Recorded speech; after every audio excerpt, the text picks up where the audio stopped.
Hyundai has released all of their 2024 model year changes for every vehicle that's not going through a major redesign such as the Santa Fe or a refresh such as the Hyundai Elantra or the Sonata. And in this video, we're going to take a look at what changed for Hyundai's most affordable, cheapest vehicle, the Hyundai Venue.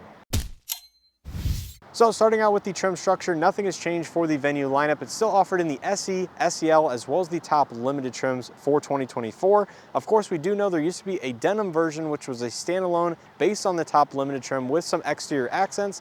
Now, I assume the denim is still going to be available for 2024 with its own color scheme, but once again, that is based on a top limited. In terms of features, there's really no difference. And speaking of the denim edition and the exterior colors, I don't believe there are any exterior colors being added or any of them going away. So I assume most of those are going to be a carryover, at least for a good chunk of the 2024 model year. I'll let you guys know if anything changes down in the description in the comment section below.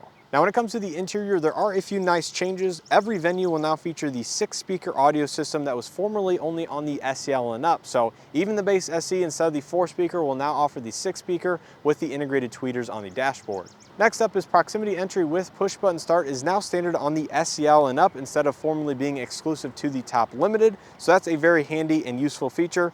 And the last thing that changed on the inside is the addition of a new rear seat dual USB charge port standard on the SEL as well as the limited.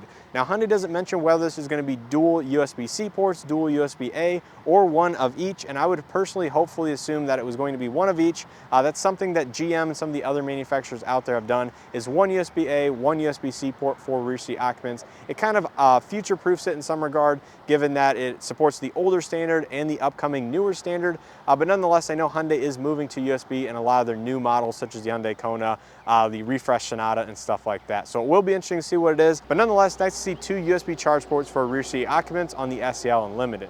Now, one thing I do want to include and mention that I forgot to include in my Santa Cruz changes video is that every 2024 Hyundai model equipped with Bluelink will come with the Bluelink Plus subscription service, which essentially is a lifetime subscription for the first owner of a brand new Hyundai and does include some expanded benefits for CPO and certified vehicles as well. Now, we won't see that for quite some time once the 2024s start becoming used on dealership lots, but nonetheless, a great benefit for 2024 buyers of vehicles that did roll out and start with the 2023 Ioniq 6 and will include, like I said, every 2024 Bluelink equipped Hyundai vehicle. So I do have a dedicated video here on the channel going over that in a little bit of detail, but nonetheless, a nice benefit for every Hyundai, again, equipped with Bluelink. Now, that's going to do it for all the changes for the 2024 Hyundai Venue. Now, if you follow along here on the channel and saw my prediction on the Hyundai model lineup and what was going to be happening, I did predict that the Venue was going to be a carryover, given that Hyundai hasn't rumored or leaked any information about an all-new Venue,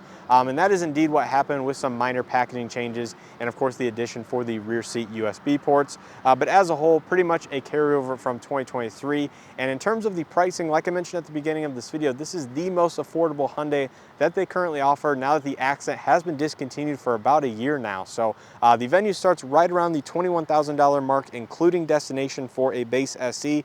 And of course, you guys seen my coverage here on the channel of the all-new Chevy Trax.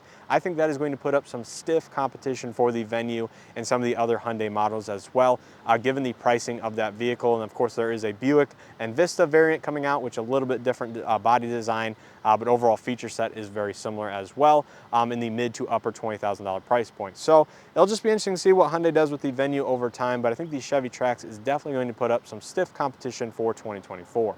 So with all being said, if you guys enjoyed this video and or found it helpful, make sure to hit that like button below. It greatly helps out the channel in these videos. Subscribe if you guys are not already subscribed, and make sure to stay tuned for other 2024 videos as the information is released. I do have other videos posted of 2024 Hyundai model year changes, as well as other manufacturers as well here on the channel. So make sure to check those out. And of course, as inventory becomes available, I will be doing walk around videos on every trim level, just like I did for 2023. Again, once I gain access to them. Inventory is still actually a challenge now. I thought by now we would be gaining some big inventory on lots, but it's still a struggle for many vehicles, and especially made worse by these model year switchover and production issues. So it'll be interesting to see how this year plays out, but again, inventory is starting to be a struggle once again. So once again, I appreciate the support here on the channel, and as always, hope to see you guys in the next one.